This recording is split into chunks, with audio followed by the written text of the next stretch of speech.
Good morning, everyone.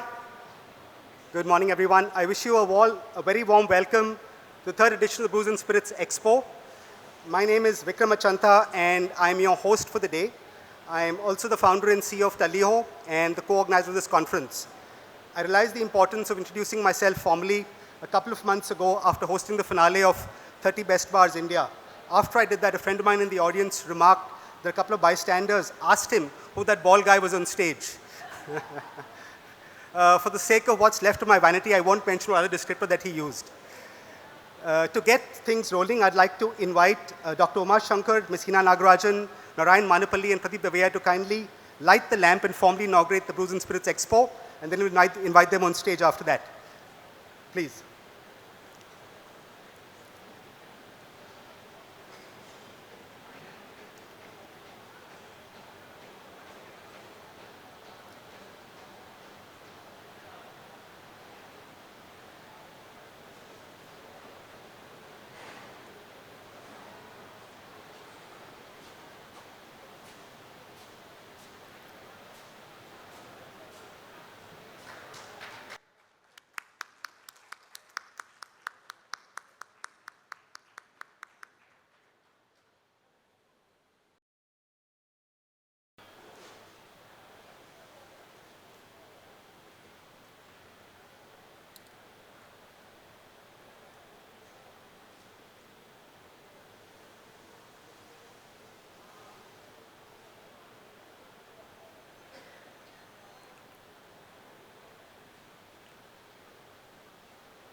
I'd like to invite them on stage now, please.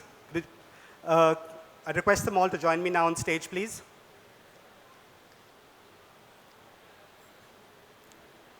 Thank you all so much for flagging that off. It means a lot to be back after a gap of 2 years now.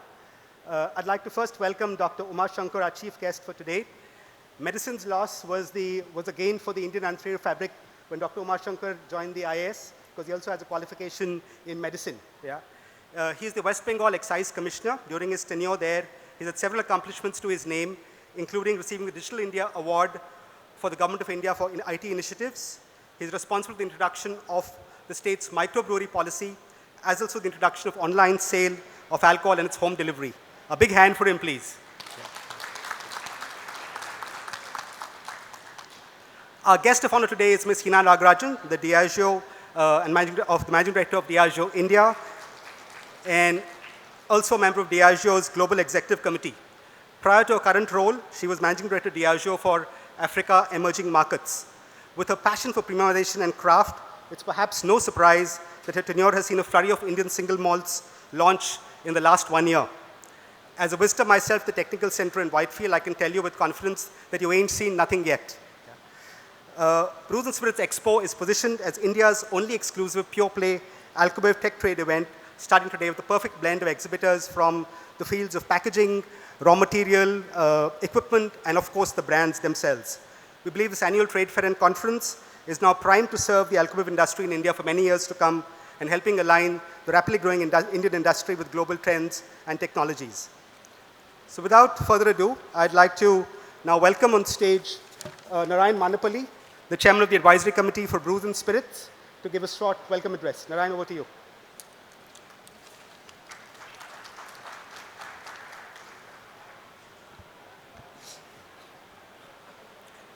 Morning, everybody. Thank you for being here. This is the third edition of this expo, called now Brews and Spirits 2022. The first two editions were called Craft Drinks India, and it was renamed primarily to make it more inclusive and to provide a platform for Indian entrepreneurs, the undying spirit of the Indian entrepreneur, across product categories. In addition to that, provide a platform where entrepreneurs could collaborate and learn from each other, and also obviously network. And also to in many ways highlight just the interdependencies between product categories. For example, nobody knew 5 years ago that Greater Than would be a gin that everybody in India loves, and it is now outselling many of the foreign brands out there. You look at Stranger and Sons, you look at categories like Amrut that are available all over the world. I recently had a single malt called Rampur, which I absolutely enjoyed. It was fantastic. And the other thing that's also happening, and hopefully this platform will be one of those platforms, and the key platform for this will be who knew that gin and coffee would work together, right? And so you have this collaboration happening. Who knew that a beer can be aged in a whiskey barrel or a wine barrel? So there are all these collaborations happening, and I think we've only seen the tip of the iceberg as far as that's concerned. But there's also one more interesting story about how even within a category, there are dependencies, which I will tell you a little story. It goes back to the 1800s. When in 1800, when Germans emigrated to the US, many of them were German brewers. And all of these German brewers were used to making what was called an all-malt beer. And they were used to drinking beers in a stein, right? So a stein is this opaque thing with a little lid.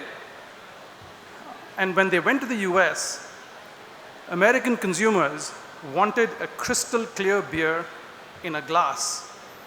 This was not possible with an all-malt beer. And so many of the times, there were battles that raged between different communities, between the German immigrant brewers and the local American brewers, because they said, you cannot make an all-malt beer and yet get crystal clarity or crystal clear beer in a glass. So they were fighting for the addition of things like rice and corn and hops and things like that, rice and corn and maize in their beers.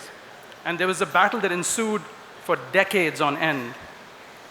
And by the way, for a little known fact, the Smithsonian Museum that everybody knows of today, even before the Smithsonian Museum opened, it was used for the beer hearings. where this went up to Congress and the Senate, and people had to argue about the benefits or the ills of adding adjuncts like corn and maize into your beer. Fortunately, the judge who ruled said, I don't care what you put in your beer, we have to make products that consumers want to drink. So in many ways, big beer, as we call it today, used adjuncts like corn and maize, and that effectively resulted in saving the craft beer industry.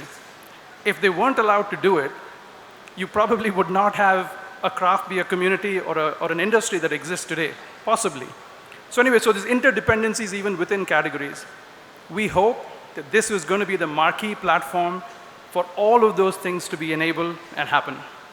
Thank you again for being here. I'd like to invite Hina to come and say a few words.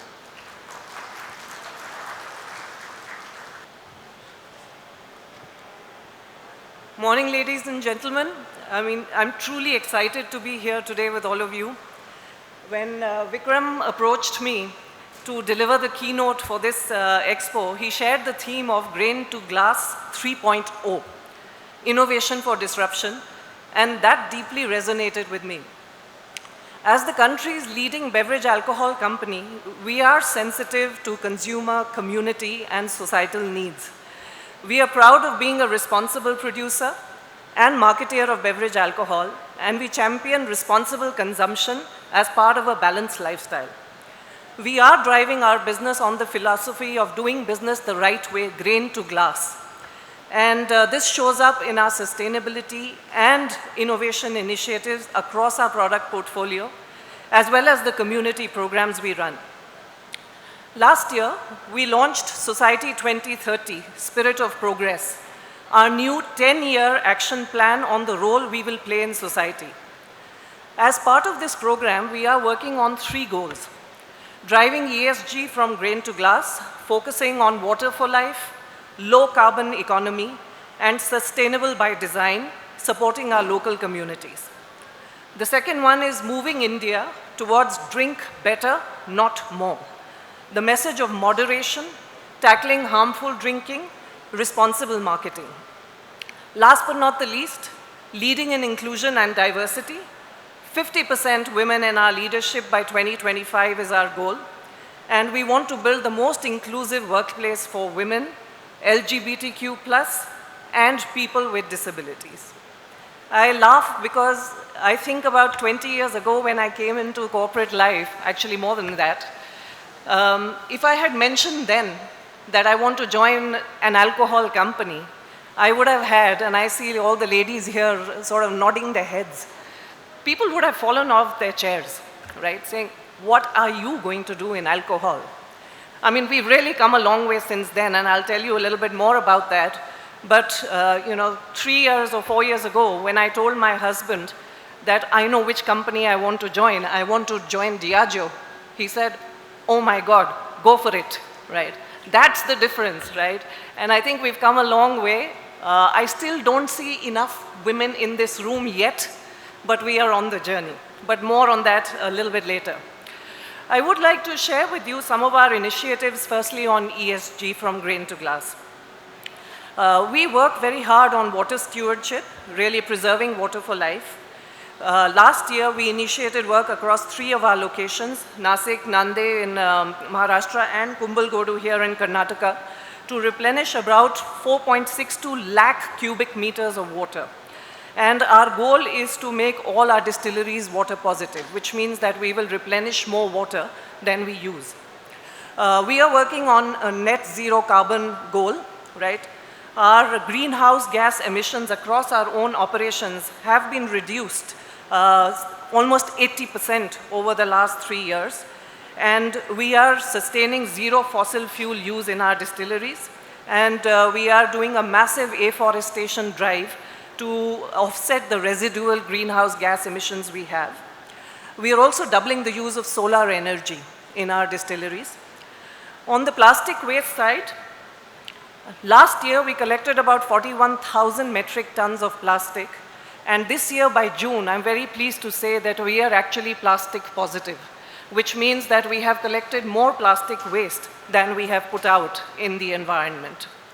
And we continue to deliver our extended producer responsibility, and we continue to have the goal of being plastic waste positive. In fact, eliminate as far as possible, single-use plastic, which we are very close to doing, and also moving to much more recyclability. Right. We also run a program called Learning for Life, where we provide training for sustainable livelihood to youth. We admitted 925 students last year, 54% women, and we consciously drive that goal of having at least 50% women beneficiaries in our programs. And these 925 students have already undergone training in business and hospitality. 610 have already been, they've already completed the course, and 156 already placed in sustainable jobs. Our brands too are taking bold steps in taking forward the ESG narrative. We launched a renovated signature whiskey brand a few months ago.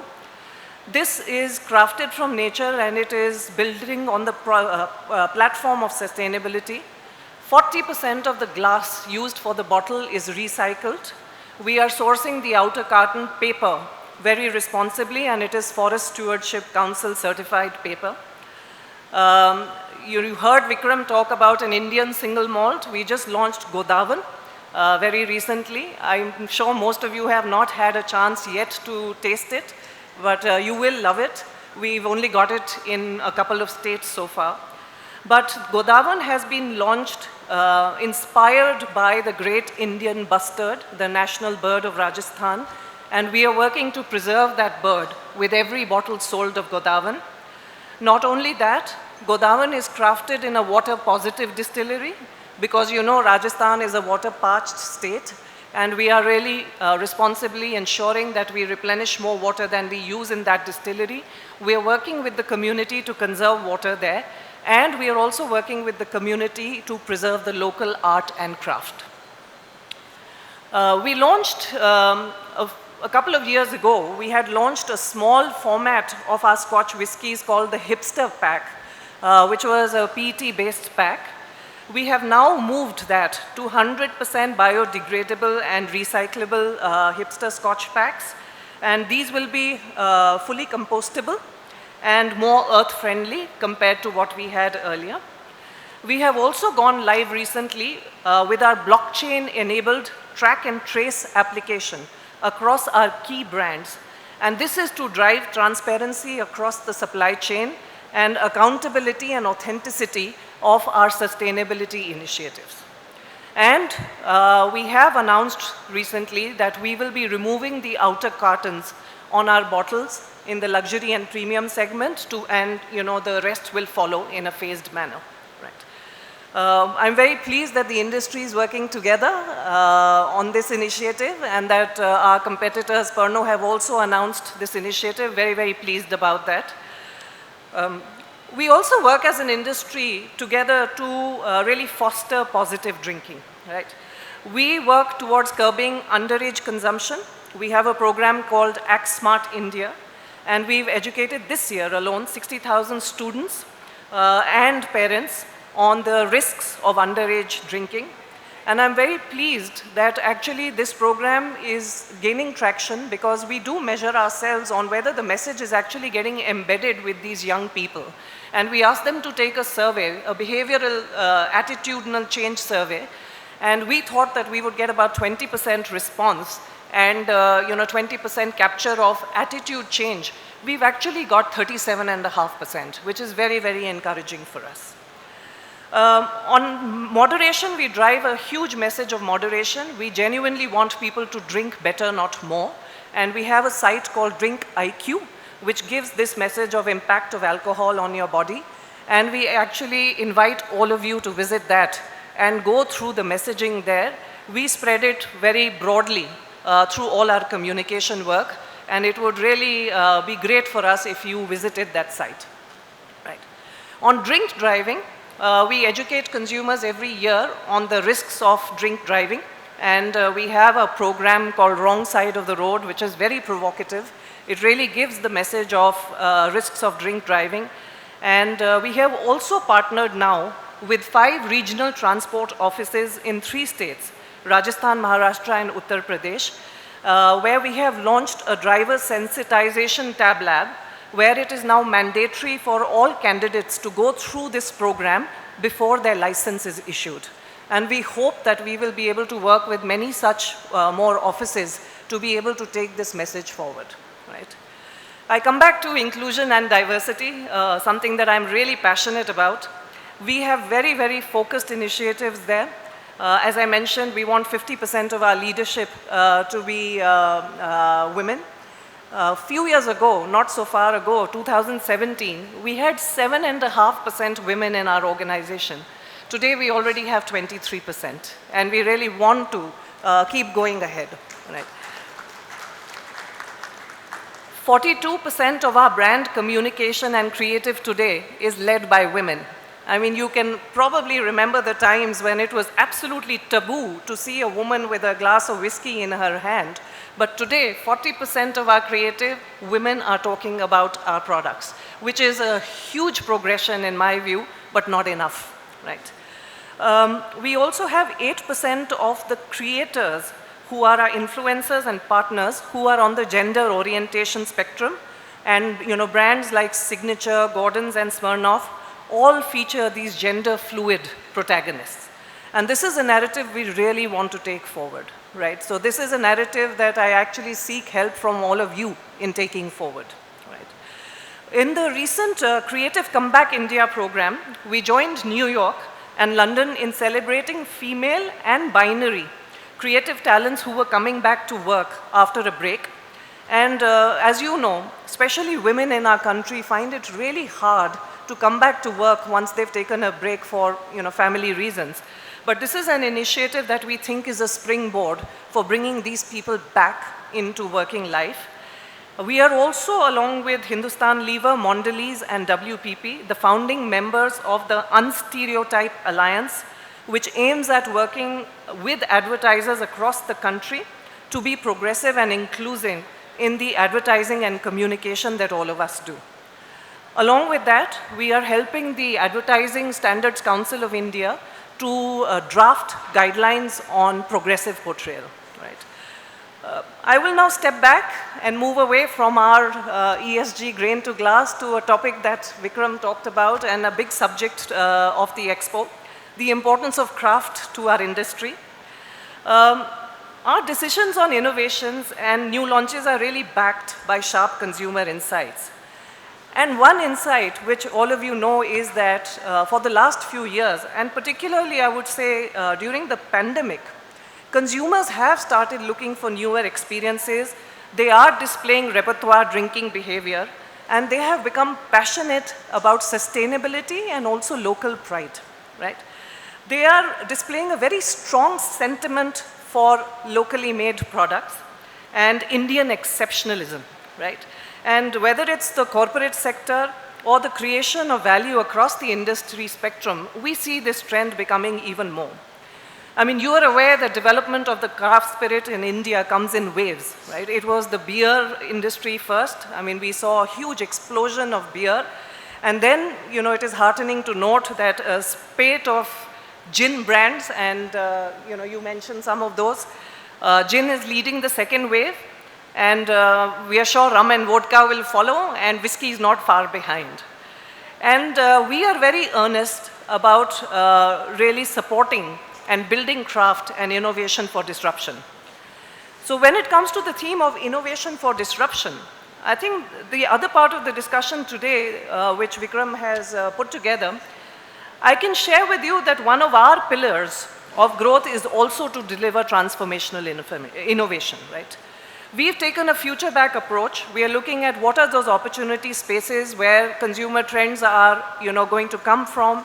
Maybe these are global trends that are building small traction in India, but we know it will become big. I mean, gin, was exploding in the rest of the world 6-7 years ago. 3-4 years later, in India, we find that gin is now exploding. So, there are trends like that which are pretty alive in the global world. And we are, looking at how we tap into those future sources of growth. And one such bold step that we took was really into the world of craft, right? We launched Epitome Reserve, a limited edition, rare and scarce offering last year. There were two limited editions, one made from 100% rice grains, and the other was an Indian single peated malt. Both of them really well accepted. We only did a few thousand bottles of each, and we know that the Indian consumer is waiting for such products and that this is only going to be an area of explosion. I also mentioned Godawan, our first Indian single malt, which is really complementing Diageo's luxury and reserve portfolio. And today we find that Indian malts are actually growing much faster than the global malts. Again, testimony to this desire for Indian artisanal experiences. And I'm also very glad to share that Godawan was the official pouring partner at the Cannes Film Festival in partnership with the National Film Development Corporation. And we are delighted, not just that Godawan was featured at the Cannes Film Festival, but the fact that we were able to showcase India with such pride at that immense platform. So we are really delighted that we were invited to partner with NFDC. The other addition to our crafts portfolio has been our investment in Now Spirits. You just heard about Greater Than Gin and Hapusha. I'm sure all of you know and enjoy these brands. We have partnered with them with the intent of helping them grow. And our partnership model is not of Diageo comes in and takes over the business and we do our big, global giant stuff there. But the idea is for the founders to feel empowered to run their own business and grow it the way they want to, right? And we look forward to such more partnerships like that. I mean, it's been a real pleasure to support Anand Virmani, Aparajita Ninan and Abhinav Rajput in their venture. We as a company will strive to provide platform and resources for startups to thrive. As a large organization, we are committed to partnering with the ecosystem to provide support to develop, nurture and mentor smaller companies. We believe that this will go a long way in infusing confidence, knowledge and expertise for these companies as they aim for the best-in-class offering to consumers who are getting more and more discerning every day, right? Vikram mentioned our state-of-the-art R&D center. While that works a lot to develop our own offerings, I'm also very happy to share that we have opened the doors of this center to startups who are able to study various aspects of liquid development as well as design through the scientific approach that we use and adopt at our research center. And these initiatives are helping them make better choices on their own product, what's the consumer appeal, and it helps them fast track their own go-to-market strategies. We really believe that the need of the hour is for the industry to partner and collaborate in order to compete and place Indian spirits on the global map. Over the last 15 years, I mentioned the tremendous growth of Indian single malts. I mean, they have overtaken, we believe in the next few years, Indian single malts will actually overtake global malts. And drinks such as Greater Than and Hapusha, with all the awards that they have won globally, we are sure that Indian spirits are going to absolutely sweep the global platform as we go along. We are really delighted to partner with the ecosystem to create a platform to work together, create wonderful offerings for the consumer in India. And we believe that such an approach will enable the ecosystem to thrive, to remove various bottlenecks, leading to great consumer engagement. And since Dr. Uma Shankar is here, I invite the government to help us in really expanding this ecosystem even more. We will really depend on your partnership, sir. Let me end this keynote by sharing what Vikram Achanta had said a few months ago. In fact, I pointed this out to my investors very recently. Vikram said, and I quote, "What's happening for me personally, apart from one more excellent whiskey joining the pantheon," this is at the launch of Godawan, is that a company like Diageo has embraced Indian craft spirits, thereby giving the entire craft spirits ecosystem in India a welcome vote of confidence. It also marks that innovation is not solely confined to small and mid-sized companies, but that the big boys can dance too. So Vikram, we are happy to dance and dance alongside small and mid-sized companies to enable us all to flourish. Thank you very much, and we look to a great spirit of partnership and camaraderie to further strengthen our industry, ensuring only the best for consumers in India and globally. Thank you so much.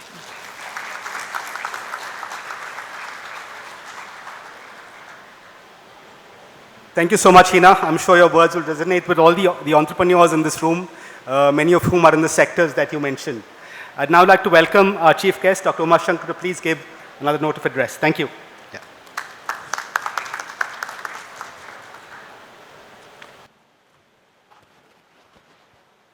Yeah. A very good morning to one and all. Ladies and gentlemen, I am indeed very happy to have this opportunity to be present at the inaugural ceremony of Brews and Spirits Expo 2022 Bangalore. I congratulate and thank the organizers for giving me this opportunity on this auspicious occasion. I am heartened to see considerable presence of industry experts. This expo reflects the dreams of alcohol beverages industry as one of the engines of growth to the nation. Yes, I mean, the so-called demerit or sin industry also could contribute to the nation's growth if cornered in a positive manner with a proper understanding of alcohol's blend of pleasure and pain. Because all you are aware, the alcohol is associated with the humanity since the origin of mankind itself. It's a source of happiness, art and culture in the history of humanity. At the same time, the alcohol has the other side of story also. The lives its harmful use claims, the diseases it triggers, the violence and injuries it causes, and the pain and suffering endured as a result are also not of insignificant. These factors stress the importance of proper policy interventions and contribution of the other stakeholders in a befitting manner, especially among the younger generation, which is more vulnerable for substance abuse thanks to technological development and the free flow of information among them. Ladies and gentlemen, as it was rightly put up by the World Health Organization in its latest Global Status Report on Alcohol and Health, while less than half of the world's adults have consumed alcohol in the last 12 months, the global burden of diseases caused by its harmful use is enormous. Disturbingly, it exceeds those caused by many other risk factors and diseases high on the global health agenda. Over 200 health conditions are linked to harmful alcohol use, ranging from liver diseases, road injuries and violence, to cancers, cardiovascular diseases, suicides, tuberculosis, and HIV/AIDS. We are all aware that in the liquor business, the government itself is the biggest stakeholder, which claims a lion's share in the pie, and its socio-economic and public health impact on a welfare state. Given the necessity of alcohol, the interventions required by various stakeholders, especially the government, need a striking balance among its various push and pull factors. Yes, I being a physician first and an administrator second, keeping aside the investment, employment prospects of the industry, there is a need for introspection of the drinking habits among the population, thanks to the economic growth of the country witnessed in the recent decades. The questions are whether there has been promotion of responsible drinking in a true sense among the poorer and younger section of the society, who contributes the maximum volume to the any industry, any player. Whether the younger generation is aware about the harmful effects of alcohol, or the younger ones being capable of handling issues related to alcohol abuse. Do we have enough systems or institutions in place to counter the public health impact in near future? As witnessed already in some of the states like Kerala and Tamil Nadu, the states which I well associated, what are the roles and responsibility of various stakeholders, including the government and industry as a whole? These are very difficult and pressing questions for us as a government, as a industry, as a stakeholders of this industry. Dear friends, I take this opportunity to request you to think to sensitize you all, including the government machinery like me. Even people like us also don't have much answers. But I am optimistic. We as a responsible industry, responsible government in the country, can bring more into the table in a holistic manner. As reported by World Health Organization, worldwide 44.8% of total recorded alcohol is consumed in the form of spirits. The second most consumed type of beverage is beer, that is 34.3%, followed by wine, which is 11.7%. Worldwide, there have been only minor changes in the beverage preferences since 2010. The largest changes take place in Europe, where the share of total recorded consumption of spirits decreased by 3%, whereas that of wine and beer increased substantially. Considering the above trend in the developed countries, it is a need of the hour for a healthy industrial environment for the alcohol beverage sector in a sustainable manner, which would be a win-win for all the stakeholders, including the government. Yes, I feel this is the right time to make awareness about harm per ml of alcohol. This is the right time to take initiatives for providing less harmful options to the consumers by the industry. This is the right time to bring innovative products and its combinations for instilling healthy habits among the younger generation. This is the best time to think lesser the intoxication, more the benefits to all the stakeholders. This is the right time to persuade the authorities, the government machineries for a better policy intervention towards responsible and intelligent drinking habits. Last but not the least, this is the right time to make the nation free from substance abuse by way of corporate social responsibility from the players like you. It is evident from the data that the heavy episodic drinking, that is called HED, which is equivalent to consumption of 60 or more grams of pure alcohol, is a routine habit among the most of the consumers, especially the poor and the younger sections of the society who are more vulnerable for this abuse. These are just food for thought. I could see the plethora of experts here who are much more knowledgeable and experienced than me and the government officers here. Hope they can bring lot of changes in the market, the way alcohol is perceived and consumed in the country, in consonance with the international standards as prescribed by the World Health Organization, as enshrined in our constitution. I urge all of you in these lines also bring more and more innovative and better options for making it more responsible and a healthier pattern in the country. I would like to make a special mention of West Bengal, the state which I represent, initiatives in continued endeavor of fulfilling the above objectives by way of technological interventions and effective policy implementation in the recent past. I am very proud to inform this August gathering that the West Bengal is the only state which received national level appreciation in the form of e-governance and Digital India Award from the Government of India for its e-Abgari project. It is also worth to be mentioned that the project has been implemented in more than 12 states and European country like Lithuania. Recently, our team of NIC went to Lithuania to present our e-Abgari project for their understanding. Similarly, the state taxation policy was restructured with a mantra of minimum consumption and maximum revenue. Accordingly, the state's taxation policy was inclined towards promotion of low alcoholic beverages like beer and wine to make healthier drinking habits among the population.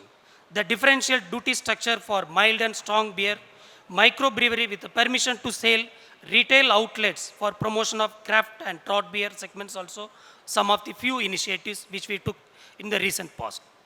The state of West Bengal is pioneer in promotion of online delivery of liquor in the country.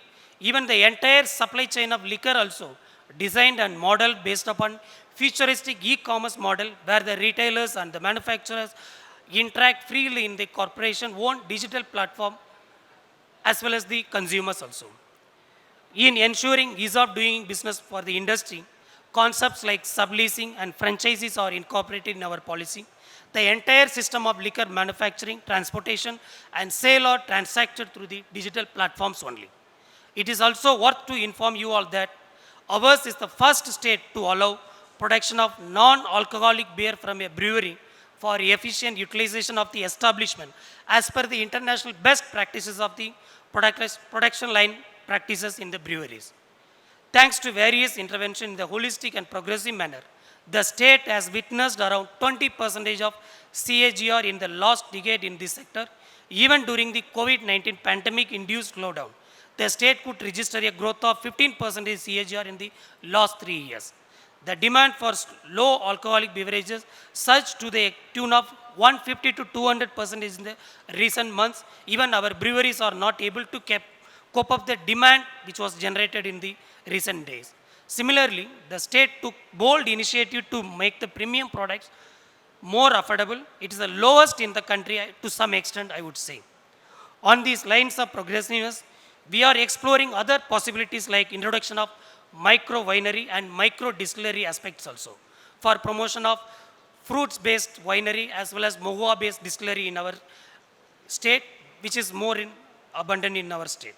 Kolkata, being the hub of maize for the entire eastern region of the country, the state has showed its welcome attitude towards a progressive and inclusive liquor policy, especially in the above mentioned segment like allowing bars in the restaurant, club licenses, brew pub and microbrewery policy, e-commerce and its overall promotion towards healthy and responsible drinking habits among the population in general and younger generation in particular. Yes, Kolkata, the city of joy, as well as the Bengal, the land of exploration since time immemorial, has much to offer for anyone who is intended to making the city more happier. Just come and explore. We are there to assist you in that endeavor of exploration. With these messages, I conclude once again complimenting the organizers and the industry for creating this wonderful platform for exchange of ideas and avenues. I hope ideas came out of these interactions and discussion will bring opportunities for healthy future to the nation with a happy and merry in a perfect blend as per the dreams spelled out in the Sustainable Development Goals of the United Nations. Wishing you all the very success in your future journey and endeavor. Thank you. Jai Hind.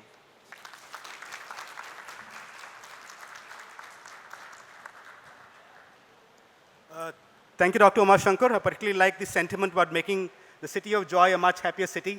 Amen to that. Yeah, thank you. I'd now like to welcome Mr. Pradeep Devaiah, the chairman of PDA, to please give a vote of thanks. Yeah. PD.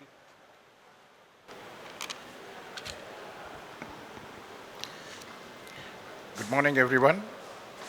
We are overwhelmed with the kind of response from the alcohol community for Brews and Spirits. On behalf of the entire team at PDA Venture, I take this opportunity to thank every one of you present here for being part of this gathering. Special thanks to Dr.S.Uma, Nagarajan, their busy schedule. First and foremost, I would like to express my sincere gratitude to a bunch of passionate people who took time out to advise us on the content, the format, and mapping of the industry ecosystem. I would like to thank each and every member of the advisory committee. Narayan Manepally of Geist Brewing Company, Ajay Nagarajan of Windmills Craftswork, Amulya Pandit of Eco Monitor International, Anand Virmani, co-founder of Nano Spirits, Ashok Chokalingam of Amrut Distilleries, Aslam Ghafoor of Dine Out, Ganesh Iyer of 0%, Kabir Suri from the National Restaurant Association of India, Kasturi Banerjee, founder of Still Distilling Spirits, Minu Phake from Pernod Ricard, Rakshay Dariwal of PCO Hospitality and Passcode Drinks, Rohan Carvalho of the Indian Flair Bartending Association, Ruchika Gupta from Bean Sanctuary, India, Satbi Basu of Stir Academy of Bartending, Shibi Venkatraju from Toit Brew Pub, Vikram Damodaran of Diageo, India, Vishal Dhora from Global Spirits, Vikram Achanta of Tulleeho, who's also our conference partner. Every successful industry event needs advocacy and support from the community. Several associations representing the committee have put their might behind Brews and Spirits Expo 2020. I would like to thank the Karnataka Brewers and Distillers Association, the Confederation of Indian Alcoholic Beverage Companies, the Craft Brewers Association of India, the Wine and Spirits Club of India, the Grape Growers Association of India, the National Restaurant Association of India, UP Distillers Association, Fragrance and Flavors Association of India, Indian Flair Bartenders Association, the Karnataka Wine Board, Apex Wine Club of India. Last but not the least, PDA Ventures wishes to thank all exhibitors, partners, delegates, speakers, dignitaries who have made time to grace this event with their presence.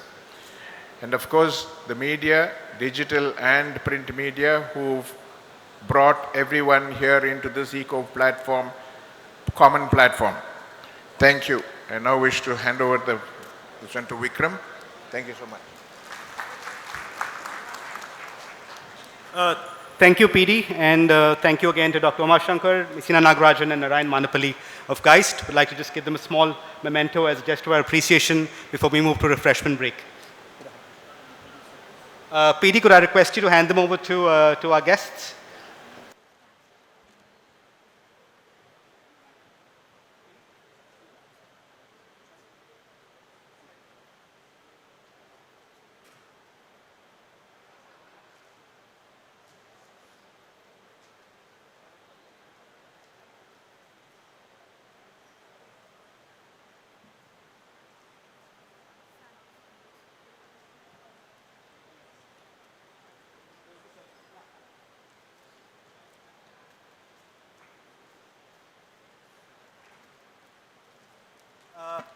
Thank you, everyone. We'll take a short refreshment break, and then we'll come back to an address by Amulya Pandit from Euromonitor, which is titled The Global Review of the Alcoholic Drinks Market with a Focus on Recovery in India.